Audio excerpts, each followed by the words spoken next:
Hello everyone, welcome to SwitchUp and welcome to another episode of our Battling the Backlog series.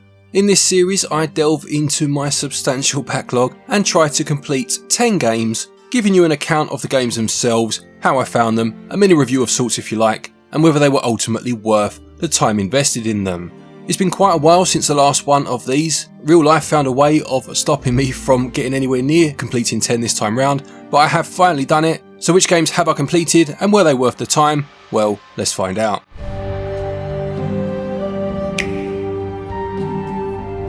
The first game off the backlog then was Blossom Tales 2: The Minotaur Prince. This is a top-down adventure game heavily inspired by the earlier Zelda games, particularly A Link to the Past, and for the price you are paying, it does a very good job with things. The world you'll explore is an interesting one, and the puzzles within the dungeons that you'll explore were a particular highlight. It took me just under 10 hours to finish, although there are a few side quests and collectibles to go after which will increase this playtime if you do want a bit more. I really enjoyed this one actually, definitely recommended.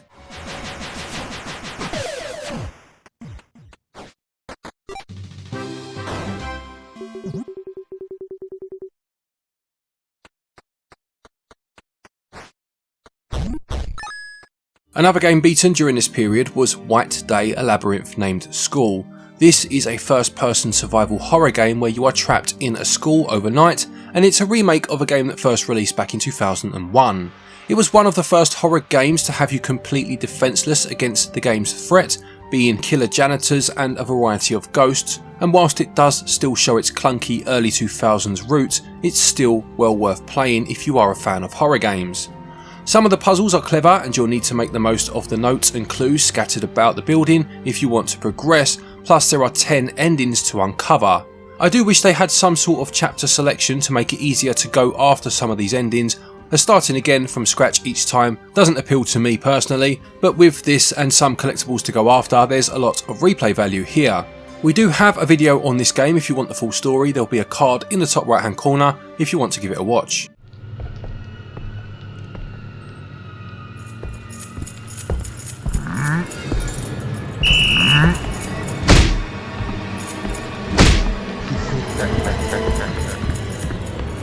Next was a fantastic run and gun called Huntdown. We mentioned this in one of the episodes of our interesting game series where Mark and I discussed our experiences of playing this in co-op. I think we were about an hour through it at that point, and we carried on playing through it for the next couple of Friday nights to finish it off, and it was some of the most fun I'd had with a co-op game in quite a while. You play as bounty hunters going through relatively short run and gun stages before taking on the next leader of the gang that you are hunting. Once the main leader is down, you move on to the next gang. It feels like a mix of movies such as The Warriors and Blade Runner, and the pixel art is absolutely spot on. Levels are quite straightforward, with the bosses being the stars of the show, and whilst I'd say the difficulty was pretty balanced for the most part, a few of the later bosses were brutal and it felt great when you did take them down. Well worth playing in single player but absolutely brilliant in co-op.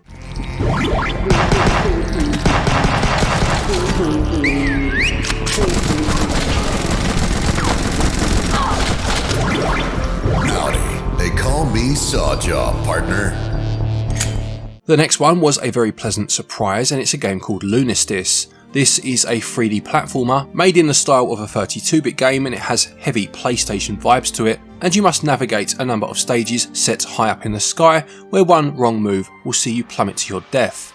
As it goes on, new mechanics are introduced to the stages, and there are a number of themed worlds to get through. I will say that the controls feel ever so slightly twitchy, which did lead to a few deaths, but on the whole this was a lot of fun to play.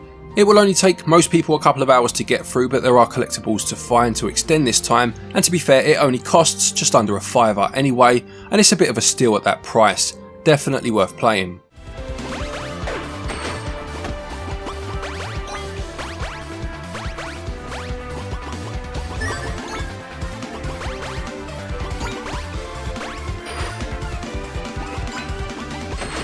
I also finished Pumpkin Jack, another 3D platformer, funnily enough, although this one has more of an emphasis on combat. You play as Jack, who has been sent by the devil to stop a wizard who is humanity's last hope of taking back the Earth, and you'll make your way through a number of themed worlds, navigating tricky platforming sections and defeating screens full of enemies before you can move on. You'll unlock a new weapon after defeating each of the bosses, which changes things up a little, and on the whole the game is a lot of fun. It does overuse some of its ideas a little. For example, it has sections such as automated minecart rides or horse rides, and these two show up perhaps a little too often, but this is a minor gripe. It's also a little expensive, bearing in mind it is a digital game only, but I waited for a sale as it was one I'd been waiting to play for a while. A good one to play if you want a modern take on the old school 3D platformers.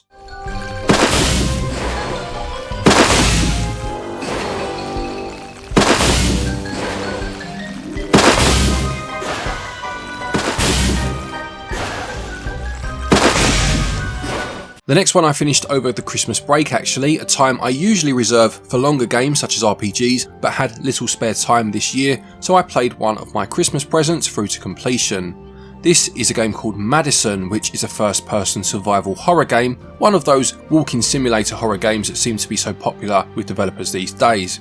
You wake up in the home of your grandfather and start to discover family secrets that were perhaps best left buried.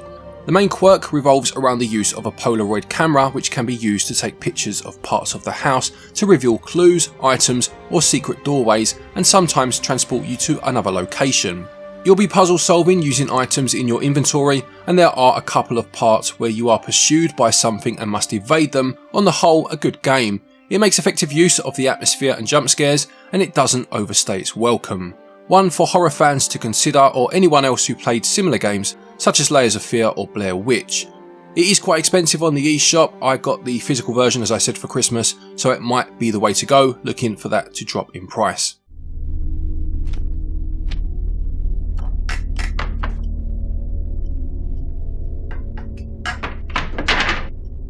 Okay.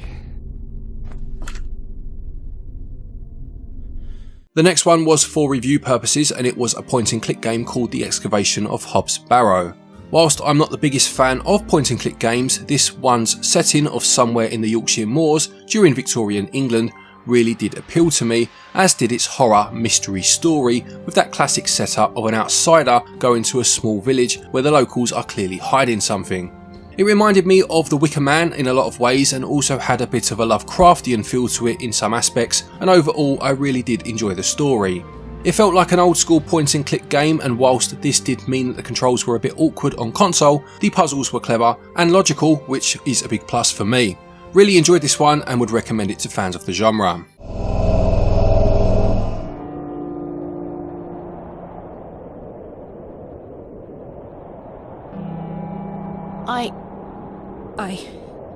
I'm not sure what that was. Then I completed LEGO Builder's Journey, a game that I made some progress through months ago, only to put it down for reviews and whatnot. It's a puzzle game where you must reunite a child with their father by using the available LEGO bricks to repair dioramas and allow the character to get across a series of hazards. The character can only move so far and must have a particular brick in front of them to jump onto, so this will affect what you can do, and new mechanics are introduced as you play. As a big LEGO fan, I'd had my eye on this one for a while, but with no physical version I needed to wait for an eShop sale and picked it up when it dropped to 50% off. It's probably the best representation of LEGO I've ever seen digitally in terms of the physics and feel of the bricks, and whilst the perspective can make it a little awkward to see where you are laying bricks at times, it's a very well constructed game overall. The story mode takes about 2 to 3 hours, but there is a creative mode here which will offer further value for money for those looking to just build. It is one I'd recommend a sale on though, as it is quite expensive for the time that you get out of it.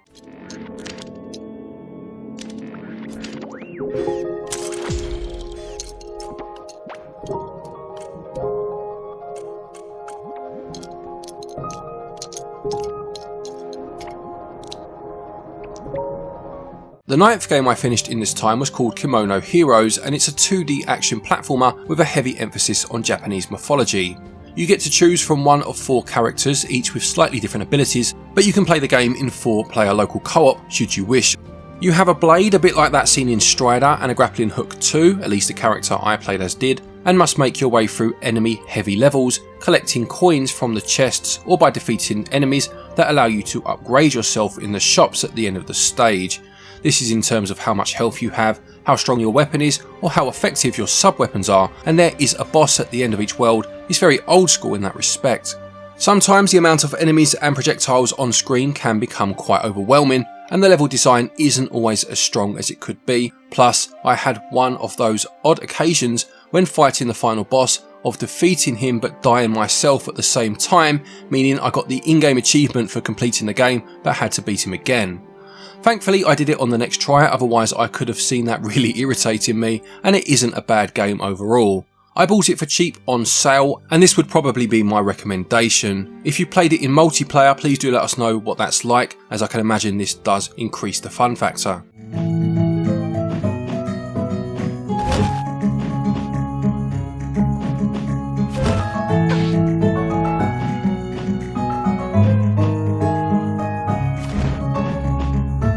And finally, the 10th game was a bit of a pleasant surprise. It's a game called Darq, and I bought it on a bit of a whim in a local game shop, as I'm looking to pick up as many physical horror games for the Switch as possible.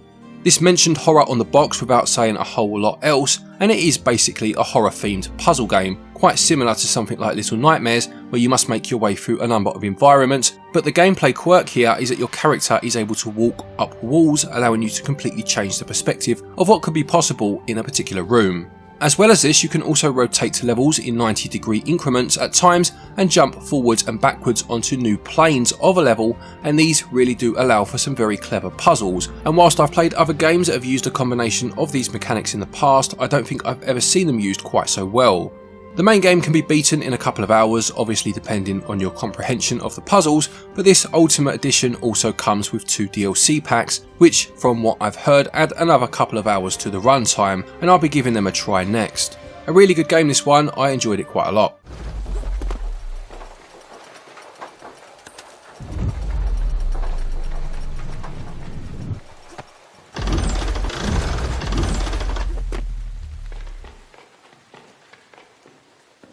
So there you have it, there are 10 more games beaten and crossed off the backlog. Have you played any of these games? If so, what were your experiences of them? Please do let us know in the comment section below. Or if you've beaten any games at all recently, please do feel free to put a comment about it in the comment section too. Either to recommend it to other people or just to boast a bit about it. It's always nice to finish a game. Now, this has probably been the biggest gap between 2 of these episodes ever. It's been such a slog getting 10 games finished, there's been so much going on outside of the channel, but I have actually already finished 3 new games to go towards the next episode, so hopefully the wait for the next episode won't be quite so long. Don't forget, if you are looking to pick any of these games up, or any other games for that matter, you can do so via our website, switchup.gg. You can get your eShop cards from there, and there is currently a 5% discount available, although that won't be there forever. If you do use this method, it does really help the channel out, so thank you very much. There's also a link down there to Play Asia if you want to import any games. Again, use the link, use the code, and you can get yourself 5% off of an order from there. A quick thank you to our patrons, as always, for your continued support, and to each and every one of you for watching our videos. Take care, and until next time, happy gaming.